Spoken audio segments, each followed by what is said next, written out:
Good afternoon, four peeps, and welcome to NUFC Talk. It's the presser today, and you have me and Tim as your hosts, you lucky people. Now, please hit the likes, it helps the channel keep growing, and subscribe if you're new. And also, if you can, become a member. Chats are really important today, it'll keep me and Tim going, but we can only guarantee that we'll read the chats out if they are super chats. How are you doing today, Tim? Canny, mate, canny. Just got back, being out and jumped onto here. So pleasure to be here. And let's see what the lads Eddie's got to say and Dan Burns got to say. I think. Excellent. I think there's a few questions to be asked today by the pressers.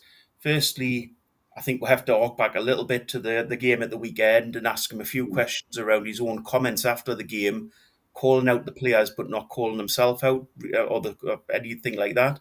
But also we need him to be positive and to push for the team to be right for this game. What's your thoughts on it, mate? I'd be interested to see what he's asked because I have watched some of these presses with yourselves on, and like you have said, I think sometimes the questions are like powder puff, aren't they? And it's not to say that the journalist or anybody is going against Eddie, but I'd just like to see some more, like I say, pertinent questions around team selection, around the thinking with the team, with certain players. So I'd like to see that first of all from the journalists. And yeah, I think with Eddie, um, I mean, a lot of the time he does have a kind of steely determination, doesn't he? I think. So I think we just need to see that again, where it's kind of short and sharp. Like we're here to bounce back, and I know Mourinho. Back in the day, he used to say that the match starts with the press conference, and there's probably a little bit of truth in that. In that, if you can get the right messaging out, I think it does help us set the tone. So we'll see. 100%, mate. And I think as well, we kind of need to forget the weekend. We've been really, I think we've been a different team in cup competitions, and I think we need to sort of focus in on that and play that as a positive for this game. And the press maybe need to put that across a little bit as well. But as I say, it'll be a really interesting one. Um, I don't know what really what he can do around the team. Does he rotate or does he stick? What would you do? It's interesting because you've got the option to rotate, and you've kind of got the template to follow that we've done before with the rotation. But off the back of the West Ham game, you've got this dynamic thrown in where we've always said it's not dropping anybody; it is purely rotation. But on the back of that particular game, you could argue that some players deserve to be quote dropped. So it's an interesting balance with this one coming up with that in mind. For me, I said on the last few shows that Anthony Gordon will be out the side. So because Anthony Gordon has played better in the Champions League, but really poor in the league, do you play him in this one and then, drop him for the Premier League, regardless what happens sort of thing? But then if he has a blinder on Wednesday, then do you really want to then drop him for the Premier League? So it's a tricky balance. I mean, I think for me, I would like to see Harvey Barnes come in. And at the end of the day, I think Harvey Barnes hasn't played a mass amount of minutes, has he? So could he play Wednesday and is it Sunday? I really don't see why not, unless he runs himself on the ground and plays the whole game. But I think if he's taken off with whatever 60 minutes to go, and he has a good game, I'd like to see him given a chance. And I think the same applies to Ramsey. I think 100%. Chris Hoskins just asking in the chat there, Borky, you see Eddie got the dreaded backing from the board this week. To be fair, I don't think. I know sometimes the sort of after the game and things will come on and we're live and sort of we're heated and you feel upset about what's happened, but I don't think Eddie's job's at risk at the minute. To be perfectly honest, I think he's developing as a manager, and he has developed this season. We've seen him make the changes that we've all asked for. We've seen him rotate the squad, which we've asked for. So I don't think his job's on the line at this point. do think after a few more games, if we're not starting to pick up in the league and we're not winning, I think things will start to change and we will have questions to ask. Don't know how you feel, Tim. Well, I think it's interesting the messaging coming out from Hopkinson. It appears to be kind of all in on Eddie. So I do think I agree with you, Borty, that as of now, I don't think there's going to be any panic. But football being football, no matter who's there, I think if results don't follow in a few months' time, then obviously that's a different question. I think. Yeah. And another quick question there. Win is targeting 10th in the FA Cup. Are we both happy with that? Well, I'm not. I've said that already, and I don't know what you feel about that, Tim. I've got the super chat here, so I'll Oh, answer that in a second. I know Irish is put $5 there. Cheers, mate. And he says, "Okay, Borky and Tim, first show would be until you got this guy's full of knowledge and passion for the club. Let's go, gents. Show the world how it's done. Cheers, mate. I appreciate the support." Yeah, so I think with that scenario, I was thinking about that actually afterwards, and to be honest, mate, I was probably afterwards warming more towards actually accepting that than I was when it was first put to us.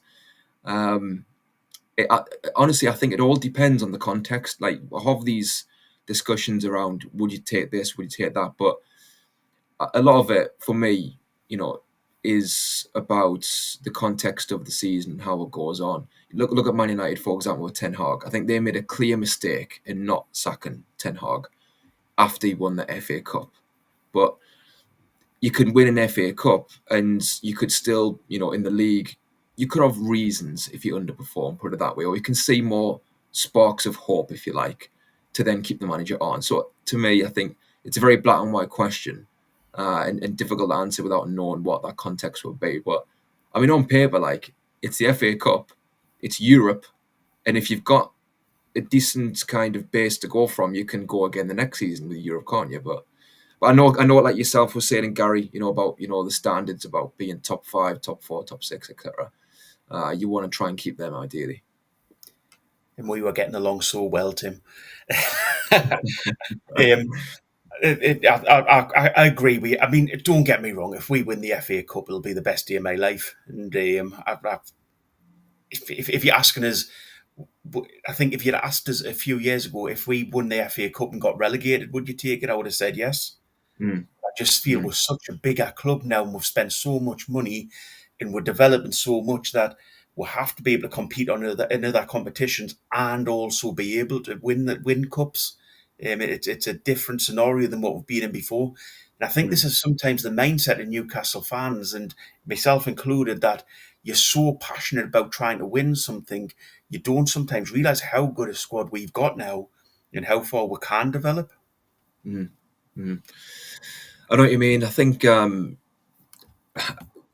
the season goes on, I think I'd just like to see, with regarding Eddie Howe, some of these issues that I think we all have resolved. So if I could see that Eddie Howe was a bit more cutthroat with his team selection and trying to evolve the side, that would encourage me, to give him some slack at the end of the season if we had a poor finish, because that tells me he's evolving as a manager.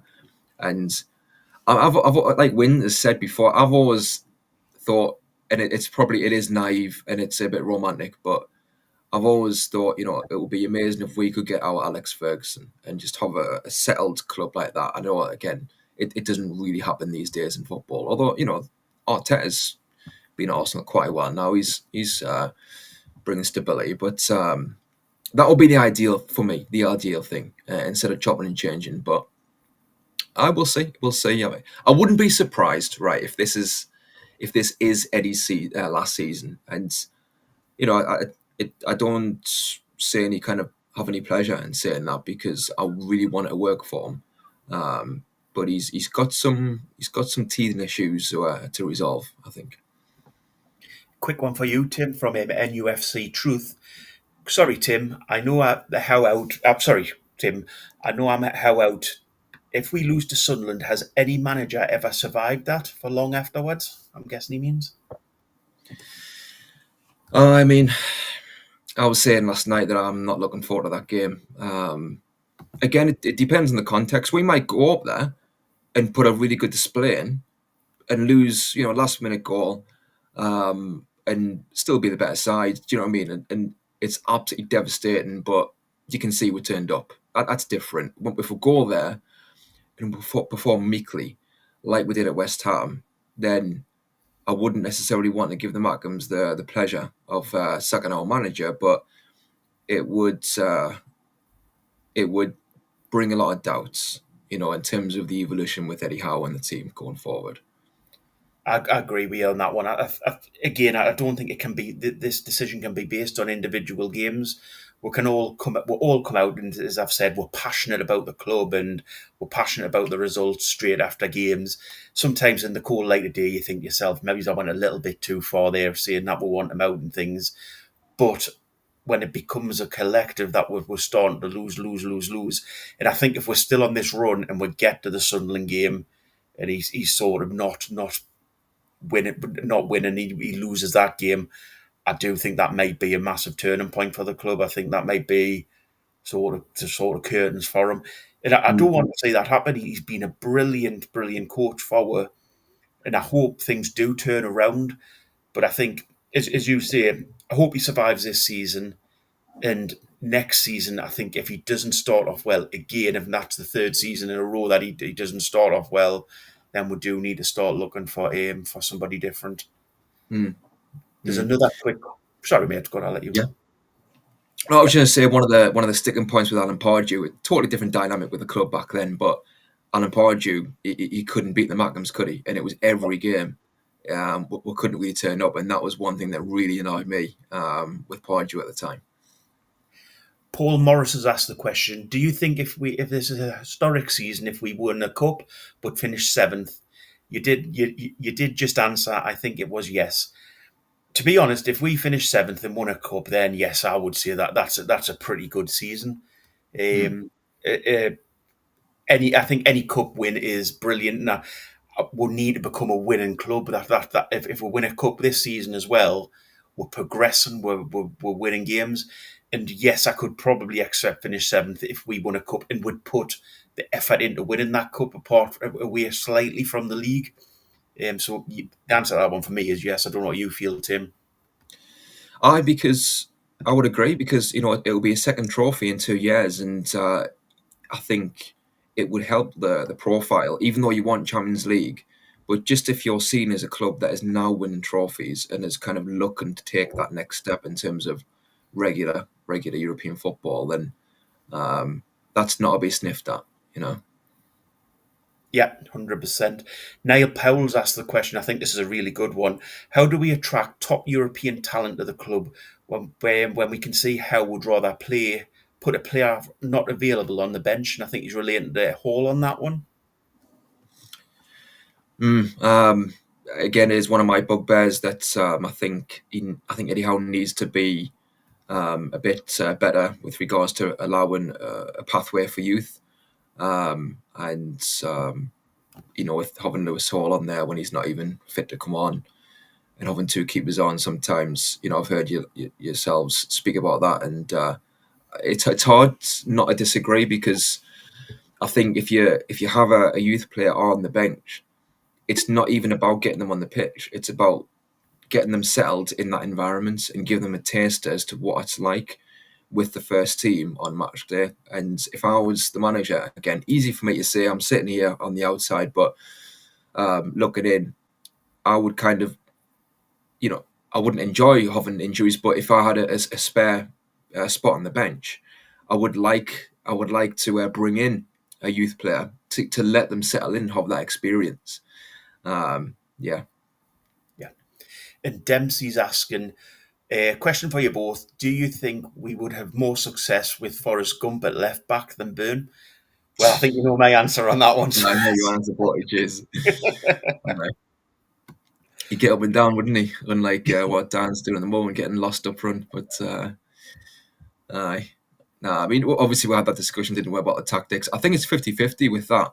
It's partly, Eddie Howe, in that he's implementing the game plan and Dan Burn is trying to execute that, and it worked against Spurs. And Dan Burn looked great against Spurs, and technically he looked really good as well.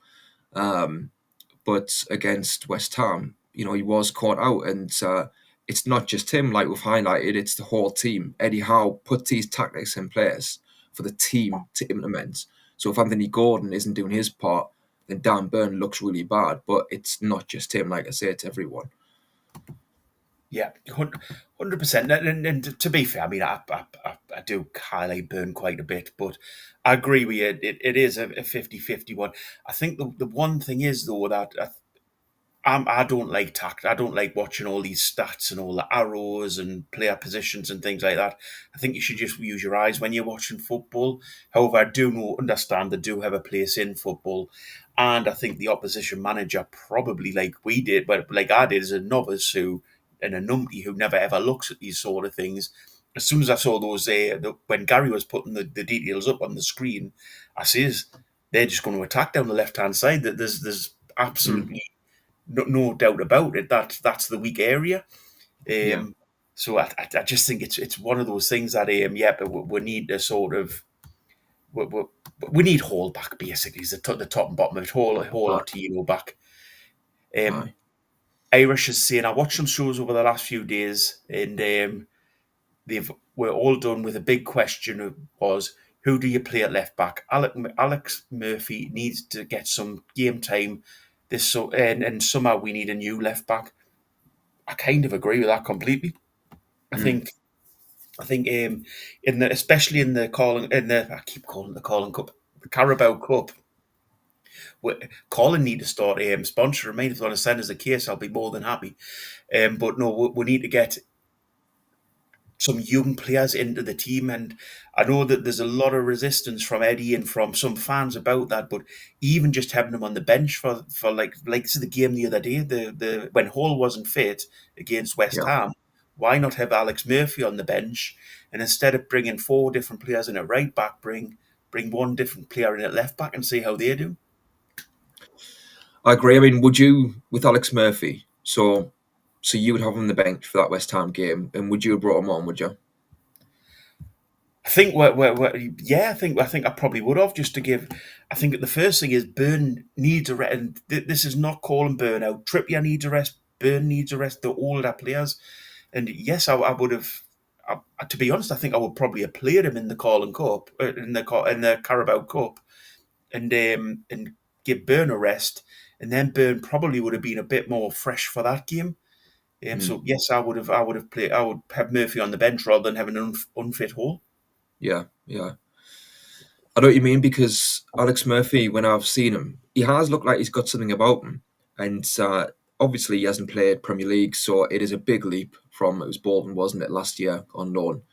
Um, so it might not work, but I think definitely the West Ham game. I think if you got him in there in reserve, and with that game as well, with it being us chasing the game and chasing the goal, you're not really putting Alex Murphy under massive pressure in regards to defending in that particular part of the game. So I agree. I would have put Alex Murphy on at left back second half because what have you got to lose?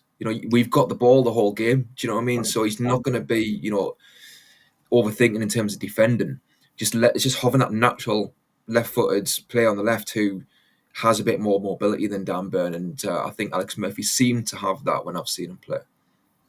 And I think as well, Tim, it gives sort of it gives the youth players a viewpoint that sort of they see a route through to the first team. Aye, I aye, don't think a lot of them at the minute are seeing a route through simply down to the fact that you don't see them coming through to Eddie's first team squad at all, which mm, is slightly disappointing for them. I'm sure if you sign for a big club and you're playing in the youth team, you expect there to be a little route through, and you want to see your mates getting through. yeah, yeah, I Yeah, agree. And we've got a lot of good young players, haven't we? And to be fair to Paul Mitchell, that seems like one thing he did do was brought in a lot of good young players, um, and they need to be seeing that pathway. Um, like we've both said, just to be in the bench, so you're getting a feel for match day with the seniors, um, and Eddie Howe has done a brilliant job And like I've said a million times, I've got massive respect for him. I think there's so many things he's done well. Um, we're just picking out at the moment with the way things are, things that looking forward he could improve on. And I think bringing through youth, I think is something that he could improve on. Like you say, I can't see how you can disagree with that in one way. And I'd just say as well, I think, I understand Eddie Howe from his point of view that it's his job on the line, so he's got to be careful in that he can't be willy-nilly throwing youth players on the pitch, left, right, and centre, because ultimately, if the results don't go right, obviously his head's in the block. So I get that side of it as well. He's got to be careful, and he does demand a lot as a manager. So that environment is a lot for a youth player to step into. Um, but I just think you've got to have a little bit of wriggle room to, like you say, ensure that the pathway is there for them. Yeah, I completely agree, mate. Ponce Mags asks, do we want more players like Lloyd Kelly, Osula, Alanga, Ramsey, Wizza, Ramsdale in January? Because that's the type of players Eddie Howe buys. I think the jury's out. I mean, Lloyd Kelly's obviously gone now, but I think the jury's out on some of those players. Asula was bought as slightly a backup. Well, he was bought as a backup player for strikers. Alanga hasn't set the world on fire whatsoever yet, but I think we need to give the lad a little bit of time. Ramsey Ramsey's a good player. I think maybe he needs to play instead. Well, I know he needs to play now instead of J7. Wissa will all know what the issues are, and Ramsdale I would put in goal straight away. But I don't know what you feel, Mm. Tim. Well, I think Ramsey's the one, isn't he, that I think, like you say, should be playing. And from the bits I've seen at Villa, he looked a good player, and injuries was the big thing with him. I know there's an accusation that Eddie Howe just wants athletes. Um, that might be a little bit harsh on Ramsey from what I've seen. We need to have a proper look at him, but he does seem to have some decent skills. He looks nice and nippy on the ball. He looks sharp going forward.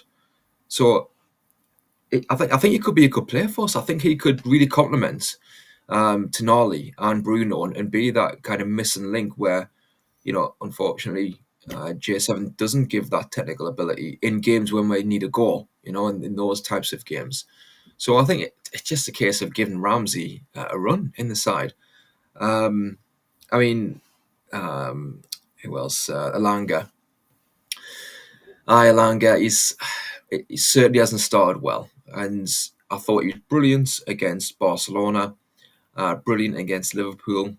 He was doing what I wanted him to do, just keep it simple, go on the outside, use his pace, and whip in some good crosses.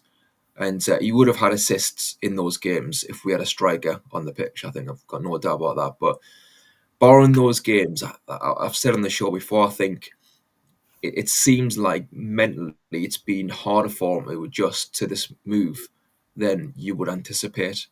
Um, and yes, he probably does lack technical ability compared to somebody like Mbeumo, who we wanted on that right side. But I would like to think that he doesn't like it this much, where he's misplacing passes really poorly at times. And like I say, I think a lot of it is in his head. He seems like a bit of a confidence player right now. So I think for me, just bring him off the bench the odd time and kind of ease him in until he Yeah, gets his confidence. So in terms of the signings, I think again, you've got to have that collaboration. I think Eddie Howe's got to be challenged in the right way. But and we've had this debate, haven't we?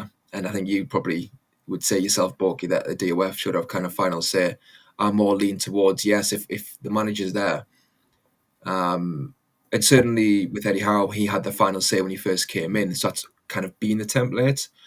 I just think I kind of agree with that in that, again, the manager is the one whose head is on the block. So I think it's important that he has a very big say, at least in terms of who comes in. just in case the presser goes live, if we cut off quickly, it's because it's gone. We're going to go straight to Eddie when he comes on screen, but we'll carry on through the chat if that's okay. Gents, sorry, this is Irish. Gents, talk is the club are looking for a midfielder to assist or replace J7. Not sure if it's true, but Jan window. Do you guys think that we need a left back before anything else?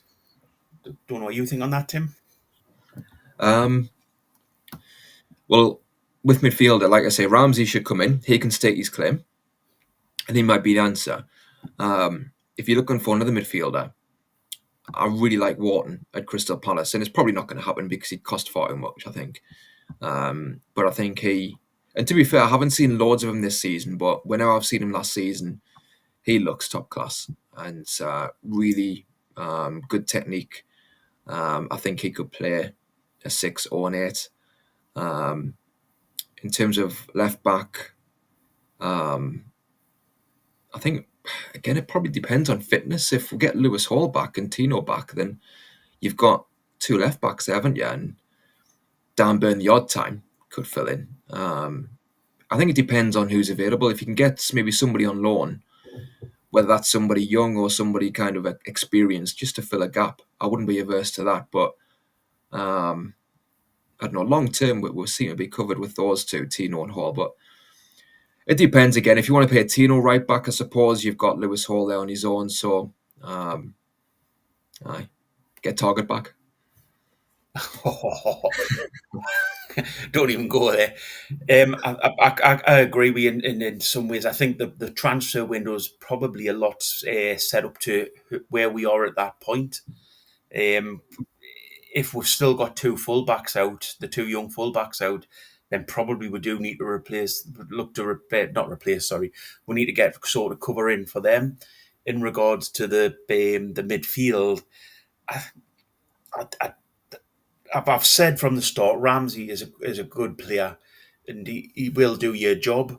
But when we brought him in, and people were saying he's a bench player, I just think we should have spent the extra millions at that point and brought somebody in who was a replacement for J7, because we've all seen J7's done a great job for over the years, and I love the guy. He's built up a reputation from being sort of kind of a little bit of a joke of a signing to being a powerhouse in that midfield.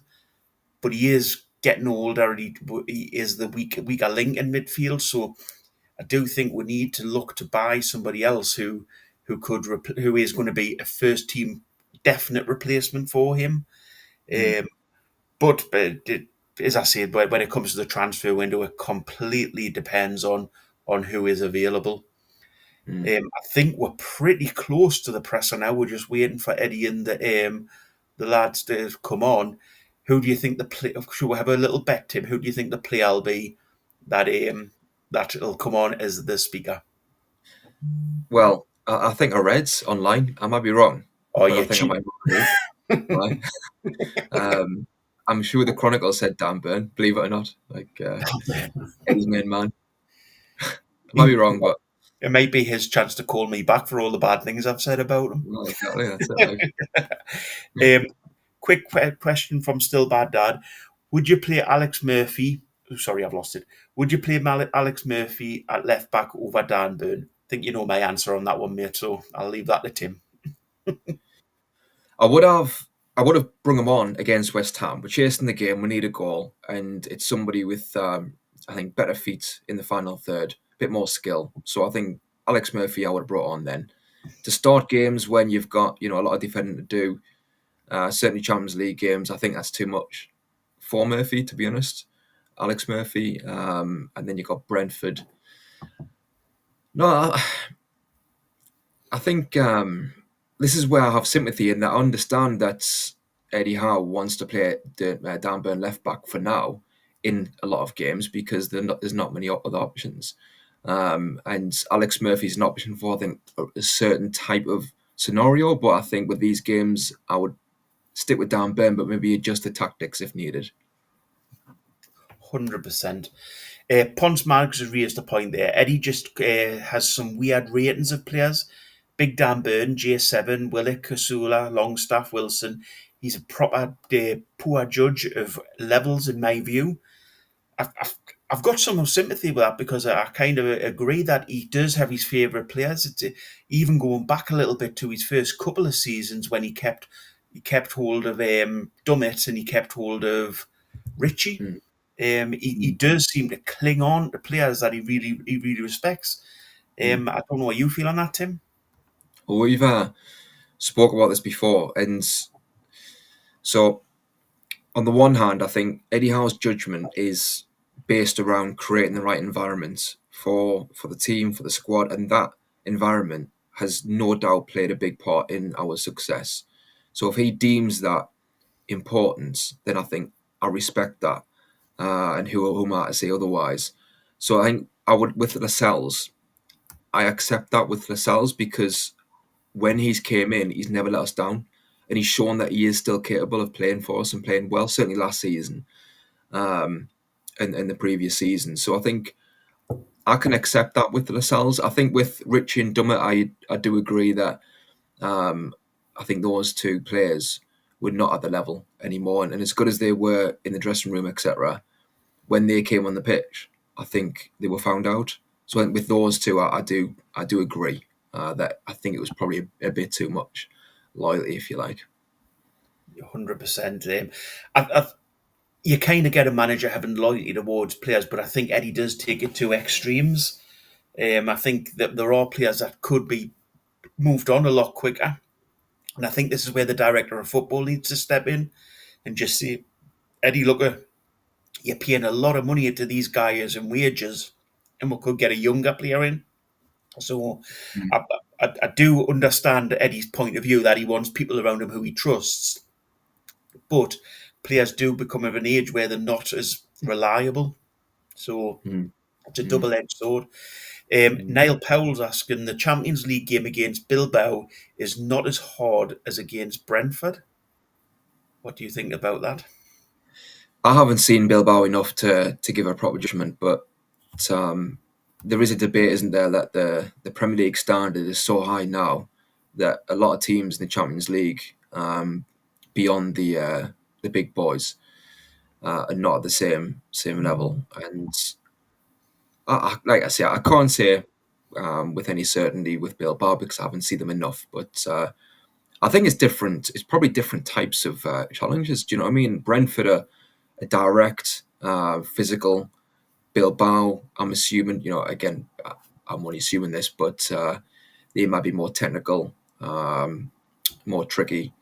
So it two to me, it looks like it's going to be two different types of games. I think what do you place the most importance on? I would say is what I think about. But also, I think we need a response and we need to get players into a rhythm. And this is where I would certainly use a Bilbao game to do that. And I would do that with the likes of Barnes and Ramsey, and with a view to the Brentford game as well, to be honest. And I don't know how you feel, Tim, but with this Champions League, the way that they're setting it up now, it Mm. doesn't feel the same to me. It doesn't. I know some people love it, but I Mm. don't. I just think it hasn't got the same sort of jeopardy about it. It doesn't feel as if there's the same sort of passion around the fans because you're not playing each other home and away. You're playing just random teams and random Right. games, and it just doesn't feel the same to me. I don't like it at all, to be honest. I like the old setup of having a little league where you all knew who you had to beat, who you are playing. At the minute, it just feels like just a random process of games that don't make much sense. But I don't know Yeah. how you feel. Honestly, mate, I was actually saying similar to Peter, my brother, a few days ago that and Craig Hope was saying this wasn't. You got slated. I think we went on Talksport, and he was kind of saying that the jeopardy's gone from the Champions League with this new format. And I was in two minds really at the time, but as it's went on, I do now think kind of the same that as hard as it was last time with the group of death and all that, it's high stakes for a reason. It's a Champions League, and there's no kind of manoeuvring in terms of if you're not good enough, you're not good enough. Whereas with this format, um, the stakes are less, and you've got the safety net of a playoff game as well. If you're one of the big boys, like PSG last season, they finished in the playoffs, didn't they? And they went on and won it. Whereas if that was a previous format, I'm sorry, but you haven't performed in the first whatever games, and you're out.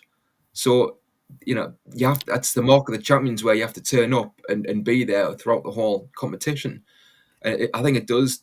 I mean, maybe there's more excitement in some of the games in terms of you've got the big boys facing off earlier for neutrals, but I do think it does take away some of the prestige, if you like, of the tournament. 100%. I completely agree with you. I don't get the point in playing a game. So we played Barcelona at home, which was a massive game, brilliant game, but you don't play them away. So it's sort I of know. you don't have the same passion sort of around the game. It's a strange one to me. I, I don't basically I don't like the setup. Thing is Um, about it, right? I just like it's these people at the top, right? That, and they're not football people. And I heard quotes from somebody at the top saying that people are bored with football and that they don't want to watch a lower team play Real Madrid. They want to watch the big boys playing each other. And I think that's probably something to do with this format and why they wanted to get it together for viewing figures and obviously money. But like it's like, mate, you don't understand football in terms of those games are reserved at the end, and that's what makes them special. If you just throw these big ties out left, right, and centre, it loses the draw of that sort of fixture. 100%, mate.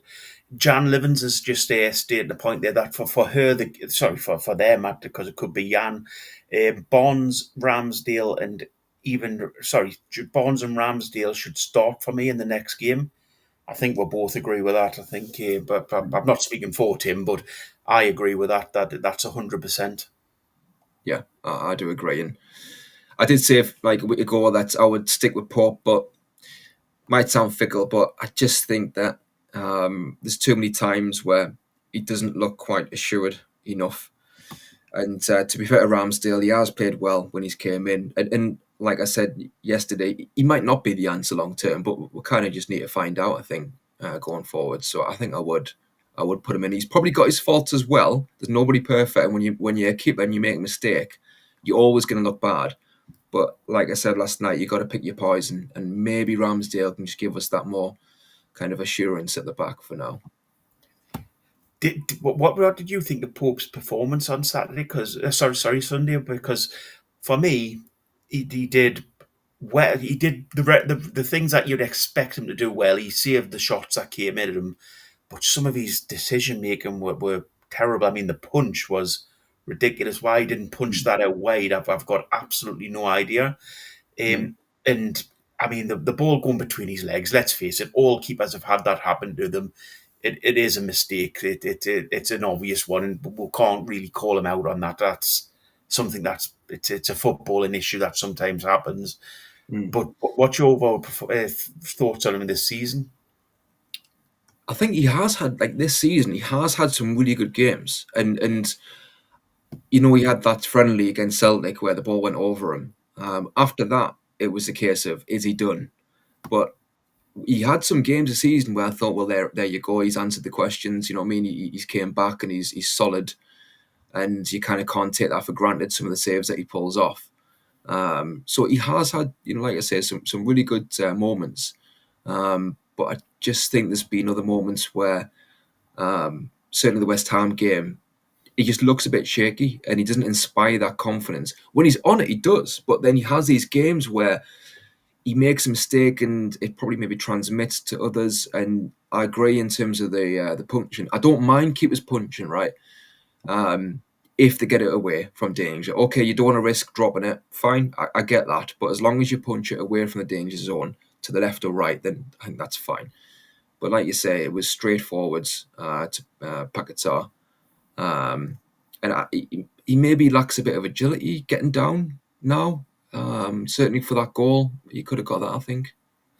I just have a really bad feeling whenever the ball goes to his right. He just doesn't Mm, seem to get down. And I know Wynne was saying it's his shoulder on the left that was the issue, but when he's diving to the right, he always seems to have a little bit of a delayed reaction that way. And mm. we seem to concede a few goals from that. Um, Aaron Kenneth is asking if I'm the manager, I drop Gordon for Burn, but because of the Champions League form, Eddie's being a nice guy, Gordon's start is nailed on. And I kind of agree with that. I think I don't think he will drop Burn for Gordon. Sorry, Gordon for Burn.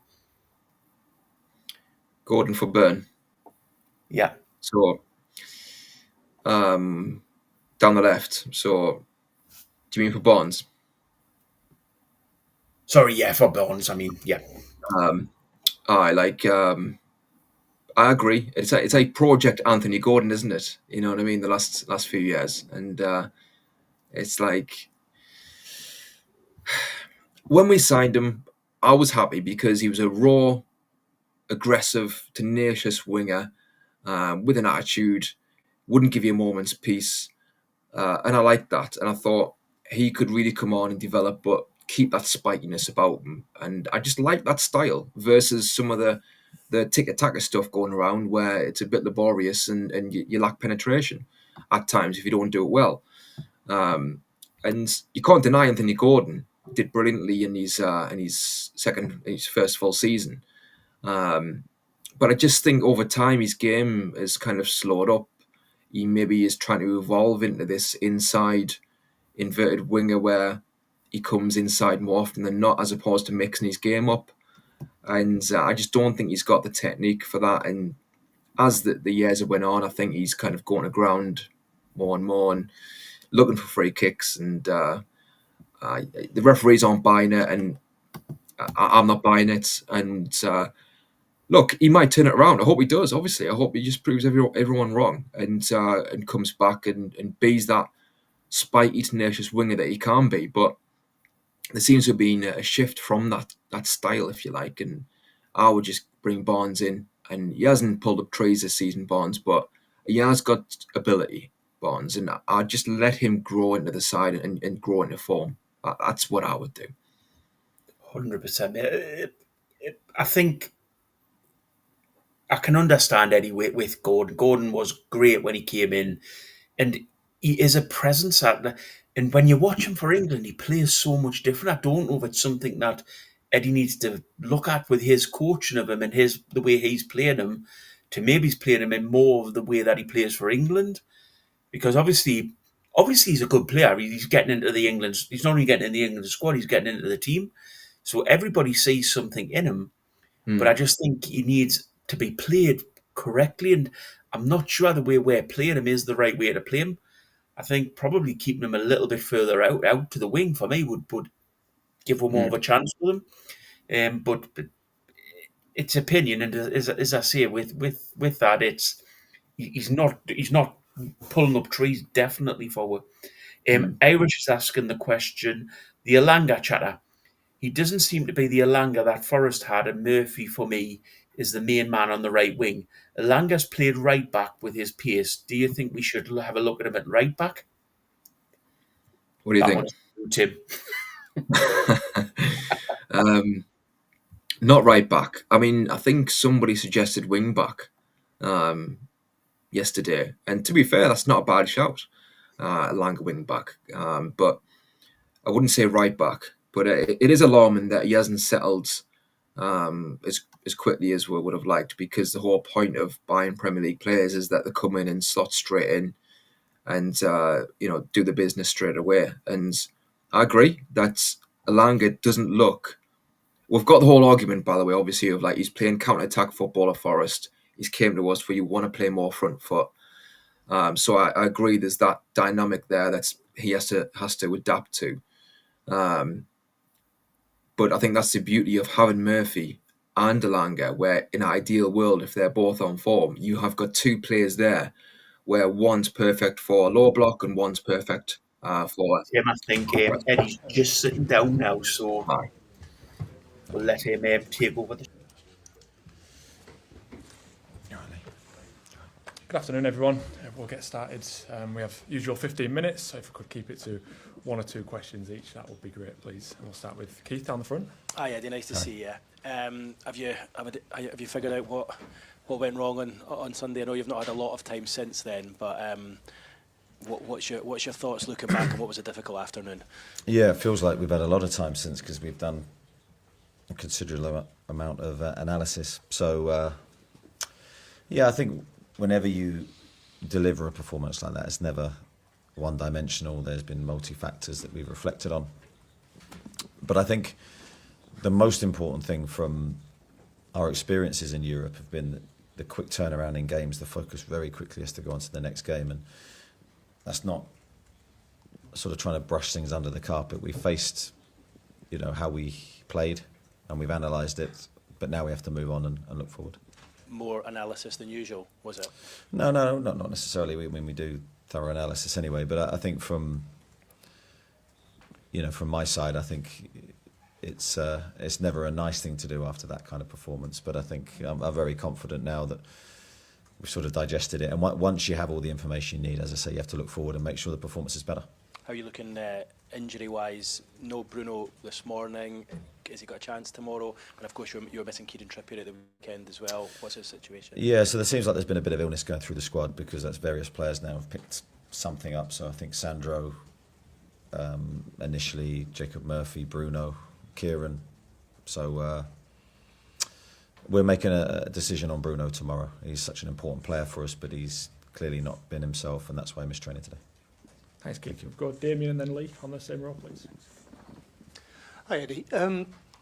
During your time here, the team has traditionally, after a bad performance, responded to it. Do they owe themselves and you a better performance tomorrow night? Well, I don't think they owe me because I think I'm very much included in that bad performance. So I look at it that way, that we're all together and we all have to deliver better. So very focused on trying to do that with the players. Yeah, I think that there's always a feeling of frustration, different emotions when you play that way, that you then try and use to your advantage for the future. And as you say, historically we have usually responded pretty well. We've tried to use performances like that as a catalyst for better, to try to learn from the experience. It's not the first time it's happened, it won't be the last. It's when you're in this game, especially with the amount of games we have to play, there will be dips in performance, but it's controlling that. And as I've said many times, even when you don't play well, you can still win, and we didn't deliver that aspect at all well. I mean, a win tomorrow night would leave you in a really strong position. How much of an incentive is that, given the difficulty of the fixtures to come? Yeah, it's a really important game for us because, as you say, we know what we have ahead in the Champions League, but that's not to say that this game is going to be easy either. I think we are back at home. We love playing here, as we say many times. But Athletic Club will provide stiff opposition, very good a defensive team. You know, in terms of their defensive numbers, are very, very strong. Off the ball, I think they've delivered this year some really strong performances. In particular. So I think from that side, our attacking game is going to have to be at its very best. And of course, Champions League nights here are always special. Thank you. Got a lead on the front, please. Eddie, it's still very early in the season. You've still got 4 roads to a potential success story this season. Do you keep reminding yourself of that after a game like Sunday? Yeah, I don't necessarily think reminding ourselves of that. I think we're well aware of sort of the season, and we're right in the midst of a run of games that is hugely enjoyable but hugely challenging. I think we're disappointed with our Premier League form and the inability to string consistent results together, and I think that's where the competitions that we're in makes it difficult, because you can find consistency in one, and it seems like you're being consistent. Our recent run of games hasn't been too bad, and results-wise has actually been pretty strong. But in the Premier League in particular, we just haven't got those back-to-back wins that we need to elevate ourselves.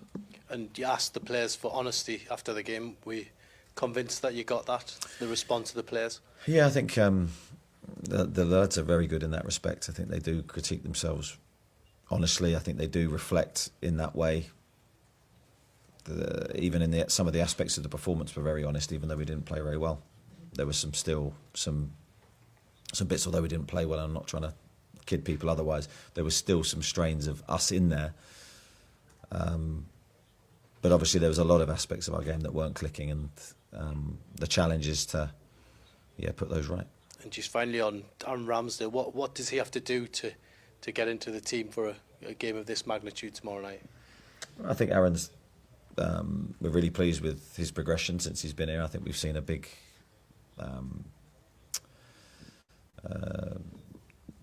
good performances in training from him. Obviously, he played very well in the game. I mean, but obviously I understand the question. But Nick has performed consistently as well, and our defensive record's been pretty strong this year. There've been a couple of blips in there, but through the whole of the season, I think that's been probably our strongest point. So, look, always decisions to make on the team, and it's important we have that strength. Thank you. We'll go Craig, Ian, and then Daniel on this side, please. Hi Eddie, it was after the Brentford game last season when I think you came as close as you've ever done to reading a riot act, and there was the response on the back of it, the 10 victories. Did Sunday in a strange way feel like you fell into that hole that nadir from which you can climb out, and were riot acts read? Yeah, I don't think riot acts is the right word. As I think I said at the time after the Brentford game, I think whenever you produce a type of performance that we did against West Ham, you want to use it as a turning point. But riot acts, I don't think help. It just lets you let off steam. I think you've got to be articulate and you've got to communicate your points well to the players so they understand actually what you didn't like and what they've got to do better. I know it sounds obvious, but sometimes you have to get the simplistic viewpoint to the players and get the basics and fundamentals of your game, or you won't perform in any match. So I think it's a return to basics for us, the fundamentals of how we play, and then hoping that we can then perform at a really high level. And as I say, throughout the season, I don't think our general performances have been the problem. It's putting it all together and being consistent. And I know you would have been asked this on Sunday, but there was two high-profile players taken off at half-time, an England winger and a Germany striker, Anthony and Nick Falkner. On reflection now, 48 hours later, what was the thinking behind that? How have they reacted, and where do you think they're at generally in terms of their respective seasons? I think that with Nick, we're well aware that we've thrust him into every single game near enough. I thought he looked a little bit fatigued, and it's a case of making a decision that I felt tried to benefit the team and Nick going forward, because he's carrying a lot of load on his shoulders, which I think if at any stage I feel he is fatigued, then I need to act and help him. So that was the thinking behind that one. With Anthony, look, he's played very well in the Champions League. He hasn't quite hit that form in the Premier League, and I think that's his challenge. Eddie, a little bit like West Ham, Athletic Club aren't in particular good form. Does Sunday's performance and result act as a timely reminder? It's not the state of the opposition that counts, it's what you do. Yeah, the focus always has to be on ourselves, and we try to get the balance right between knowing the opposition that we're going to face and their strengths and their weaknesses, but really making sure we don't deviate too far from what we want to do either against any opponent. I'd like to think more often than not we try and strike that balance right. But I felt the most disappointing thing from the West Ham performance was it felt self-inflicted. Some of the aspects of our performance we sort of brought upon ourselves, and that's taking nothing away from West Ham, who won the game deservedly. But when you're focusing on our performance, you know that we can do a lot better. The lack of consistency this season, is part of it the fact that this is very much a new look team compared to previous years? There's been a lot of new signings. Is it a team still betting in? Yeah, I think I've got to be slightly careful how I answer that, because answers can be used against you. But in some senses, yes, I think there needs to be an understanding that with new players comes new expectations, and they have to become accustomed to what we do and how we play. And the expectations placed upon them, I think whenever you play for Newcastle, you can't have an off day mentally, you can't have an off day physically. In the Premier League, you can't do those things either, because the game will punish you. So I think hopefully we're learning and developing as a new team all the time. In saying that, there's a lot of experience on the pitch, a lot of know-how, and I'd have expected us to handle it a bit better. Eddie, Bridget, on one of your previous answers, how important is your man management at this stage and knowing what to say to certain players depending on how they process a defeat in a performance like you had at West Ham? Yeah, I think man management's very, very important, regardless of whether you're winning or losing, because both can be equally difficult. So yeah, I think I try to be very active with the players all the time, very communicative in all types of scenarios. Obviously, going into a game, I'd like to think I'll talk to the majority of the players about what's expected of them going into the next game. So yeah, a lot of work done the last few days.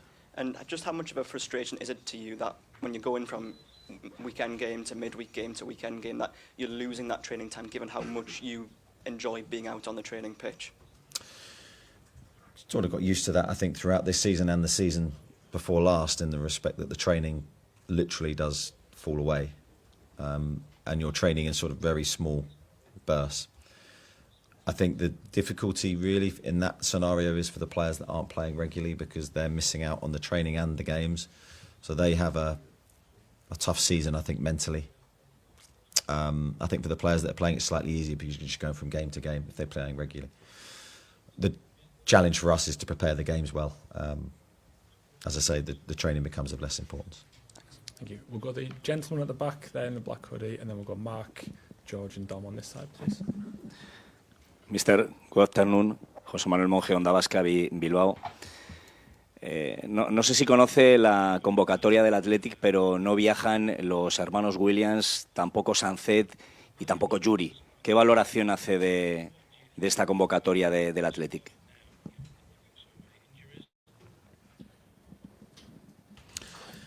Yeah, obviously very aware of the squad, and of course the manager. I've met the manager previously, and I think he's an outstanding tactician. But yeah, the Williams brothers are outstanding players, so well aware they've got a few injury problems, but we still expect a very, very strong squad, very strong opponent, very good manager, and a very good way of playing. I've watched them a lot, and I really admire their structure and how they play. So it's a Champions League, it's a game against top-class opposition. We know it's going to be very difficult. Thank you. Mark, next, please. You touched on Anthony Gordon there, like maybe not quite reaching the Premier League, playing really well in the Champions League, but maybe not quite hitting those heights in the Premier League. Have you had a chat with him about it? Are you kind of any closer to why that might be? Because he's an honest player and he probably will admit himself that he didn't quite reach those heights. Yeah, I've had many discussions with Anthony and will continue to. As you say, he's a very honest player. There's no lack of effort or commitment or desire to do well. I think he's very, very driven to succeed. I've said that's one of his biggest qualities. Sometimes things fall that way. I mean, a game of football is a game of football regardless of the competition. He's an outstanding player. But of course we need more from everybody in the Premier League. It's not just Anthony, it's everyone connected with all the styles of our play, whether it's attacking, defending. But the league is of such a high level regardless of who you play. And of course there's added challenges for us mentally when we're returning from European games or cup games back to the Premier League, and we need to make that transition better. That was one of the things that you kind of targeted this season to get through the Champions League. Has it been what you'd expected, the sort of Sunday, Wednesday or Saturday, Tuesday? Has it been easier this time to manage, or is it still difficult? I don't think easier is there with the schedule that we have. It's what we want first and foremost. The games are an amazing experiences, but there's challenges. I think there's challenges with all types of schedules. I think it's the mental challenge rather than the physical challenge, in my opinion. I thought West Ham was a mental challenge for us and we failed it. So I think there's always learnings to take and improvements to make, tweaks to adjust, whatever we're doing, whether it's our schedule or how we're approaching things. And we try to do that to improve things. George? Hi, Eddie. You're playing a team that has a very specific Basque identity. Is there such a thing as a Geordie identity in footballing terms, and if so, what do you think it looks like? That's a good question, George, that one. Yeah, I think there is. I think I'm lucky enough that my kids are playing football here, so I'm seeing the grassroots side of the game from various ages, from under 7s right up to under 15. So I'm sort of getting a unique look at football at that level, which is a great thing to experience, really, from my perspective. You're seeing the enthusiasm and the love for the game here is unparalleled. And I think that'd be similar. I've visited both at Athletic Club and Real Sociedad and had a really good few days there many years ago. And it was really good to experience football in that part of the world. And I think the love of the game, I think, is the link there. And the enthusiasm and the love and passion for football that the Geordies have is, as I said, I think it's unparalleled. Do you have time for one more, please, Dom? Is that all right? Heidi, after a performance like Sunday, is there a temptation to make a statement with your next team selection? Yeah, I don't really know what that means. I think I'll always consider the team selection in great detail, in great length. I never set out to make a statement. I'll set out to try and pick a team to win the next game. That's the only statement that we need to make. And so that's what I'll try and do on this occasion. Difficult team to pick, I think, off the back of Sunday, because you could make wholesale changes, or you could give the main group of players a chance to redeem themselves for what they delivered, or what we delivered. So, yeah, I'm still not 100% there with my team, although it's 99% done. And sorry, just one more. After the illness, do you think that contributed to Sunday's performance? To the individuals? The fact that there's been so many under the weather, is it a concern that contributed to Sunday? No, I don't think we can use that as an excuse. I don't think the players would either. Maybe for one or two of the individuals in terms of how they played, but for the main group, no. Thanks very much. Sorry to anyone who's missed out there. Dan Bairn's waiting now. So Thank you. Thank you. So that's the end of Eddie's press conference. What do you think, Tim? Well, I've wrote a few things down here. So it was good to hear that there's been a lot of analysis of the West Ham game. I do think that he's detail orientated. So I do think that there he is, by the way. There's Boggy. But I do think that he would have put a lot of effort into highlighting everything after that game. I don't doubt that. I don't doubt he's meticulous in looking at the games, and I think he probably has been a bit stern with them. And he won't throw the players under the bus publicly, and I respect that. And it weaves into how the players trust him, because the players, I think, do trust him and they're on board with him because they know he won't do that sort of thing, and they want to be as united as possible. But I'd like to think he's had some home truths in terms of how bad that performance was. The Bruno decision as well, I've wrote it down. So he said that he's had an illness, he's not been himself. I would just mention that in it kind of goes back to, I think, one of my criticisms in that, okay, if Bruno's got an illness, you're trying to play him and you're trying to, carry that illness, if you like. For me, I know he's important. As Eddie Howe says there, he's an important player. He has been for a number of years. I just think if he's under the weather, no matter how much he pleads, look, I want to play. If you think he's not going to give you what you need, then just bite the bullets and have him on the bench. Yeah, we'll see what Big Dan says.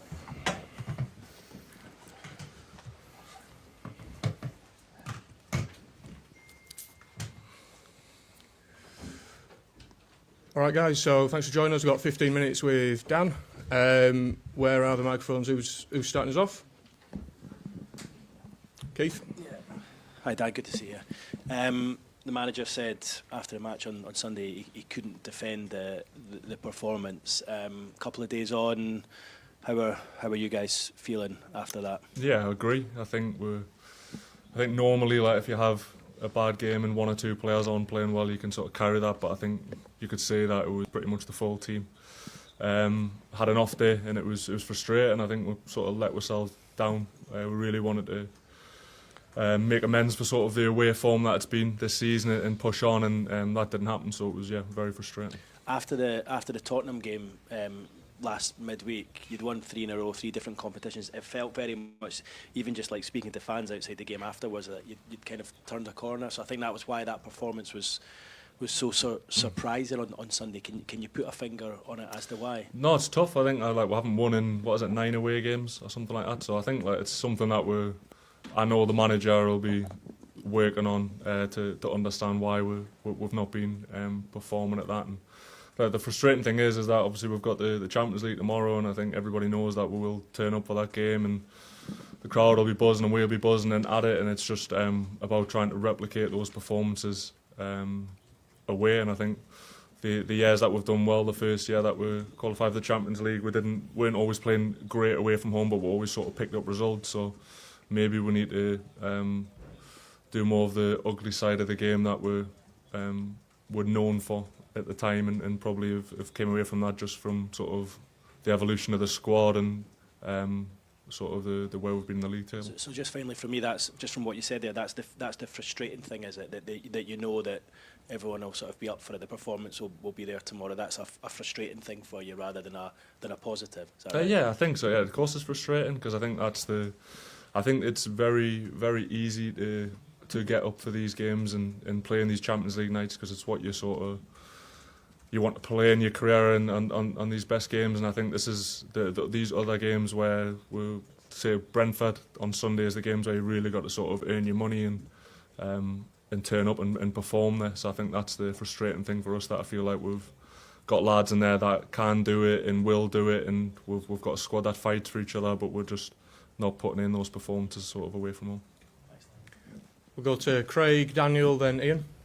Aye, Dan, that's very honest what you've said then. It's a great insight as well. Did you stand up and say as much in the dressing room or since? No, I didn't feel as if I had to, and to be honest, like, I wasn't happy with my performance. I didn't really think it was time for me to stand up and start sort of pointing fingers, but I think it was sort of everybody knew in that changing room that would sort of let each other down. I think that's the most frustrating thing, because I think we're a very sort of tight-knit group, and we spoke before, like, there isn't many changing rooms, in my opinion, like we have in our league, the way that we demand from each other and push each other. So I think it was more frustrating that we really wanted to go out there and put on a performance at a team that was struggling, and fail to do that. Even going 1-0 up, I think you expect with them to go and kick on, and it sort of had the opposite effect. And I feel like at this level in the Premier League, it's very cliche, but if you don't turn up, like, there's quality in this league to beat you. They've got a very good front line, and we didn't cause them enough problems. You mentioned yourself there as well, and coming out of the summer and going at the start of the season, you were an England starter, you were playing centre-back, and I think the last time we spoke to you, you said you felt the best you ever had done, and that was, represented by your performances. You were one of, if not one of the best centre-halves in the country. To then have to go to left-back, and it's not through your doing really, it's through necessity. Is there a frustration there when you've looked back at where you were as recently as sort of 6 weeks ago? Not really, because I still think I've been playing pretty well, to be honest. I think, like, take away the West Ham game aside, like, I feel I've put in good performances at left back, and don't get us wrong, there's very different styles in full backs. Like, if you compare me to Trips or Tino or Hawley, like, we're not the same players. I'm not going to produce the same things that they do, but obviously the manager thinks that I can do what he wants us to do in that position. So I still feel as if I've been playing pretty well. Like I've said it before, like, I want to play centre half. That's my best position. Like, I was sort of player of the year last year, playing in that position. But I just want to play football, and if the manager thinks that I can help the team play in there, obviously we've had some injuries in that position as well, then so I'm more than happy to do that. Thank you. Daniel, then Ian, please. Dan, this group has certainly bounced back from adversity in the past. What's been key in other situations, perhaps at Brentford last season, to solving the problems and then going on these good runs that we know this team is capable of? Yeah, I think the gaffer spoke about it, just sort of about having, like, honest reflection. I think it's very easy to just sort of look over results like that and just think, oh, it's just one of those games. But I feel like we've always been very good at being honest with each other and talk about where things aren't going well, or places we can improve. And I think the manager and the staff now well, that they'll do absolutely everything possible to make sure that doesn't happen again. And that has, obviously, Brentford last year, I know Bournemouth at home last year, we had some bad results. There's every season that we've been, there's been sort of that result where it's been a bit of a wake-up call and think, like, come on, like, we need to get back to what we're doing. And then we've went on some pretty good runs. So I said it's nothing that I feel as a group we're worried about. Obviously, I'd love to be sat here and we've won every single away game, but that isn't the case. So for us, it's just about how we respond and work towards getting the win tomorrow. And bridging on one of your previous answers, despite the fact that you're not playing perhaps where you'd like to be playing in terms of the team at the moment, has this been the most enjoyable part of your career, perhaps this calendar year? Yeah, got to be. I think the sort of play the amount of games I've had, and obviously the cup final and scoring, and we're winning that, and playing international football and representing my country has definitely been the sort of best calendar year I've had. And I don't feel, honestly, that I'm peaking yet. I still feel as if I'm getting better, and physically I feel good. So just want to make it continue as much as possible. Ian, then George Colkin, please. Hi, Don. Football, you're obviously too professional to prioritise games, but you're also human as well. Are you going to be more excited for Champions League night at St James's Park than you are for a trip to West Ham or maybe Brentford? Or are you genuinely as excited for all the fixtures? Well, listen, I think, like, as fans as well, I'm a Newcastle fan as well, so everyone gets excited by the Champions League fixtures.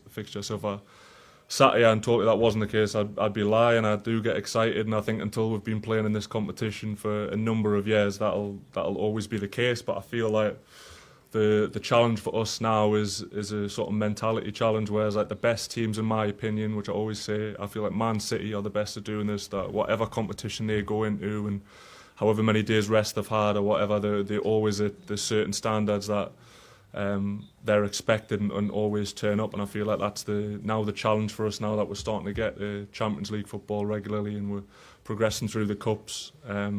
More players are playing internationally at the club, that it is about being ready constantly, having that mentality where it doesn't matter who we're playing, where we're playing, what we're doing, that we hit the standards that we expect from each other. And it is a little bit of a cliche, but is this the perfect fixture on the back of a bad performance on Sunday? Yeah, listen, I don't think we're taking tomorrow lightly. Athletic Club are a very good team. They're a Champions League club, so we're expecting a very, very tough game. But if you could tell that we could be at home in the next game, sort of under the lights in the Champions League game, then yeah, we would be happy with that. George, Dom, then Martin, please. Hi, Dan. For the past couple of years, the team has had a get-out in the sense of having a striker who can pop up with 20-plus goals in the Premier League. How different is it now, and how much of a challenge is it for the squad to adapt to a new way of playing? Yeah, I think Nick might still get 20 this season, to be fair. But yeah, it's different. I think like you look at the physical profiles or just the way that we had Alex last year and Nick this year. It's different. I feel like you've got to adapt, but I feel like we've adapted every season. If you look at the way the team played that first season when we were just trying to stay up, compared to now, it's sort of night and day. And I feel as if you stay still too much at this level, you get caught up and teams go past you. So I do feel as if we're constantly evolving and the manager's wanting to always tweak things and change things and progress with. So yeah, it's definitely different. There's no denying that it's a different way of playing, and but something that like we're enjoying the challenge and sort of the newness of it. And it's about just trying to sort of get everyone on the same page and pushing really. And you said you think you're not peaking yet, but you are playing a lot of football. I think you played every minute of every game apart from Bradford City. Do you have a secret to that? Not really. I think I've just always just tried to prepare for every game the same way that I can and control what I can control and recover as best as I can. And I feel like that's always set us up to sort of perform at this level. And I said it before, I think when I was younger and more inexperienced, and even before I had kids, it used to bad games would affect us, good games would affect us. I'd always get quite high and low, whereas now I feel as if I'm quite steady with how I do it, and I feel as if if I can control what I can control, then sort of the rest just takes care of itself. Tom Skerr, please, and then Martin Hardy. Hi, Dan. Tino Livramento and Lewis Hall are coming back to fitness. You've got Sven Botman, Malik Chow playing well at centre-back. How do you envisage your role in the side changing in the coming weeks or months? Yeah, I'm not too sure. I think it's probably something you'd have to ask the manager, but I think it's good now that we've got, especially those two lads coming back, because they are very big players for us, and we've got good quality in every position now. So I think the manager sport the season will probably be a lot more rotation this year. I think that's something that we've probably not leaned on as much in the past. We've always played quite a settled team. But now we have like good quality in every single position, so we should be able to take players in and out without the sort of standards of our performance being there. So yeah, you've had. Sorry. Go on, Karen. No, you've had plenty. Just on that, you've had plenty of competition in your time here, both at centre back and left back. Is your aim in the next few weeks, few months, to make things as difficult as possible for the manager in the right way? Yeah, always. I feel like I've done that my whole career. I feel like wherever I've been, there's been centre-halves brought in or players in my position who have been brought in to take it, and I'm still here. And I feel like I've built up a fair bit amount of credit with my performances for Newcastle since I've been here, so I'm confident that I'll continue to play. Martin, then Kieran Kelly, please. Hi, Dan. You are surrounded by Newcastle season ticket holders and fans, and therefore even more scrutiny amongst your family and friends in your personal life. Is that harder, and does it make it more difficult when the bad results do happen?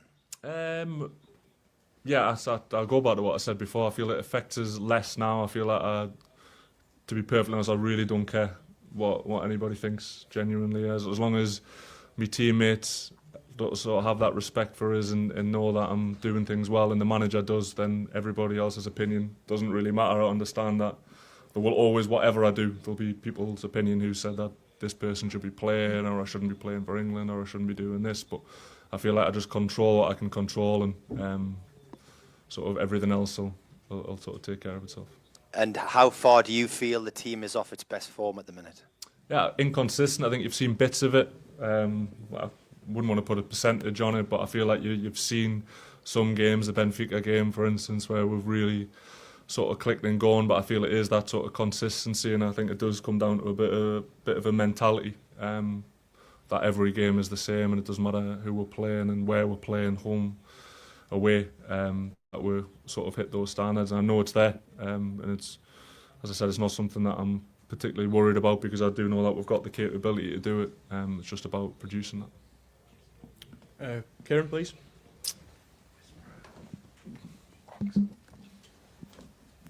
Hi Dan, the manager said there was a lot of analysis after the weekend. How painful was that for the group, and what did you learn, I guess?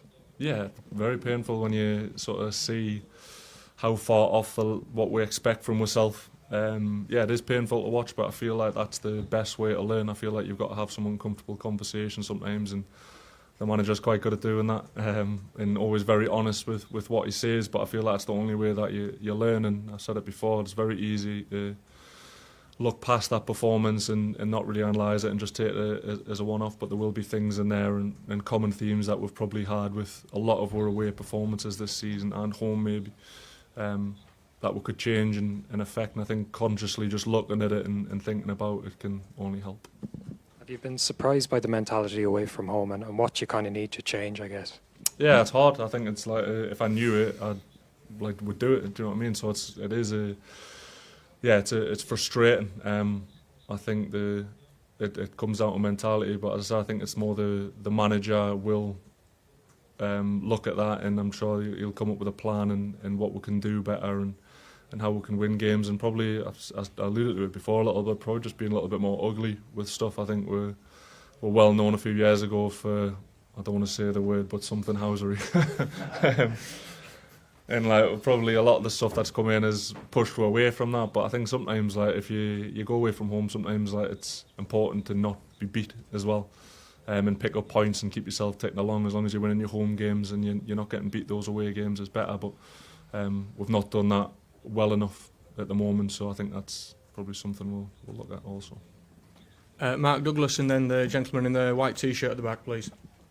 I'm quite interested in that you said there about the sort of dark arts thing. Why do you think that's sort of been? Is it a conscious thing that you maybe haven't been doing it as much recently?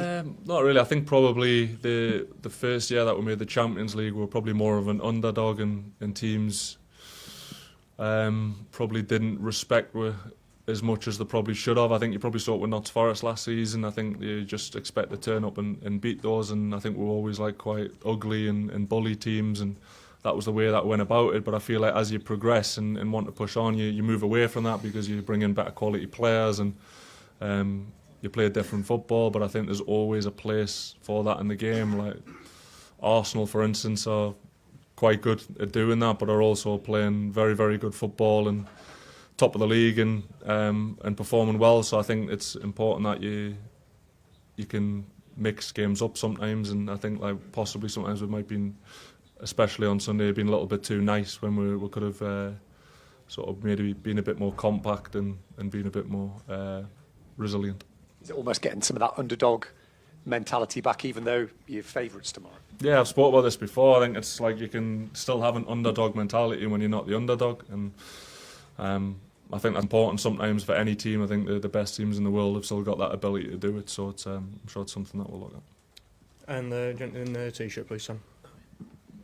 Hi, Dan. As a defence player, what means to you to don't have Iñaki Williams, Nico Williams, Ojan Sanchez in the other side? It's like good for you, or what do you think about it? Yeah, definitely good. I think if the sort of athletic club's best players, so I think they can cause problems for any team in the world. I think they've shown that in La Liga and the European competitions as well. So yeah, it always helps. But I would say that would never underestimate Athletic Club. I think they've got a very good team. I think it's amazing how they've been so competitive with choosing only Basque players. I think that is crazy. It does seem crazy to me how competitive they are.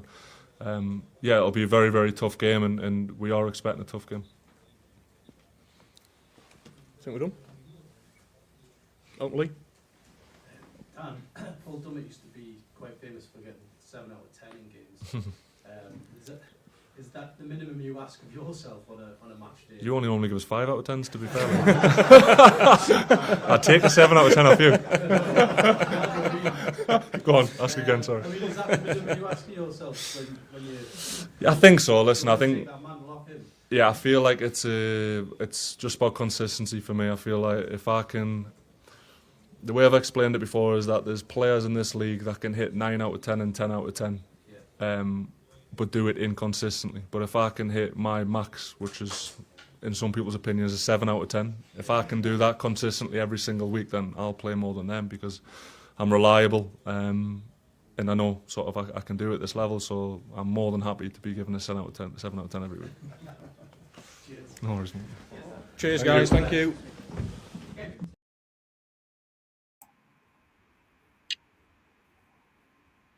Well, some fantastic questions there. I think that was quite a good press conference with Byrne. Tim, what do you think? He speaks well, doesn't he? And I thought it was interesting, and I thought he gave a good impression. And Tim, can I just pick you up there? Do you think that was his best performance of the season? A little bit harsh. For some, it probably is. For all the cynical fans out there, but I think he gets across. I think what we already know, in that ultimately we have a group of players, right? I think who were bought in and who were united, and you couldn't have told that against West Ham for whatever reason, but. I thought he spoke honestly there. It was good to hear him talk about character. You know, and I think that's one of the big things about that game that we all mentioned. There was a lot of character there on the pitch. And I think it's really good Dan Burn zoned in on that. And I do trust that himself and the manager have talked about that behind the scenes. Obviously, they've got to now deliver a response. But, yeah, what do you think? I think Dan Burn speaks brilliantly, and it's a proper polished performance. We didn't really get a chance to go back to the Eddie one, so I'll slightly slip back to that if that's okay. I thought Eddie could have been a bit more positive and a bit more upbeat. And you sort of, we know what happened in the last game. That happened and it wasn't great, and we all know what the problem was. But he could have been sort of a lot more, yes, things went wrong against against West Ham. But we've been really good in the cup, so we're going to punch forward now and we're going to really, really go for this. And he wasn't like that. He was still...